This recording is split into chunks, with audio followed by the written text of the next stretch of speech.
Hello everybody, I'm Claudia here. Over the last decades, the way we see animals really hasn't changed. Yes, some laws have changed, or we call ourselves guardians, we call our dog and cat companions animal family members, but the way most people see animals really hasn't changed. Now, how come? And what I mean, the way we see animals, I don't mean the outer. Like, I don't mean about how far can a gazelle jump or how does a frog changes his or her color. I mean the inner. How does an animal see life? What does an animal feel? How does an animal experience this world?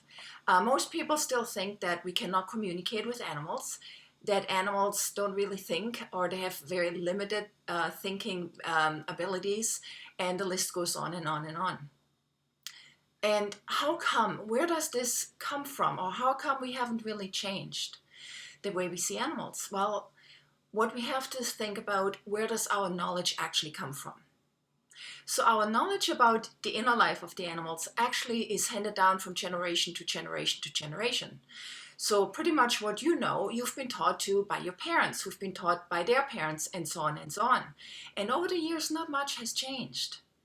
And the knowledge that what we think we know about animals, so the knowledge about animals, the way we have come to this knowledge is actually by observing animals. Best case scenario, we observed them in their natural environment. Worst case scenario, we took them out of their natural environment and put them in an area, in an environment they've never been in before. It's not familiar with them, and then we let them solve human problems. And there's a big flaw because, first of all, if you're not in your natural environment, I mean, if somebody takes you out of your natural environment and puts you somewhere where you've never been, you really don't know what to do, how to do, and so on. So, first of all, you're nervous, you're anxious, you don't really react the way you usually would. And then we let animals solve human problems. And that doesn't work either. It's the same if somebody asks you to solve an ant's problem or an elephant's problem. You don't know how they would react, and you have a total different body, so you can't really do that. So the same thing, we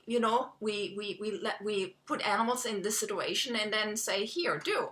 And then what we do when we see the animals or when we observe the animals, we actually judge their behavior. But what we do is we watch their behavior, we see what they do, but we judge it through our own eyes, through our own way of thinking, through our own viewpoints.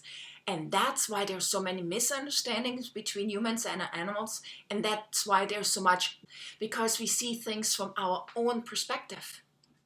So what we have to do is we have to see things from the animal's perspective.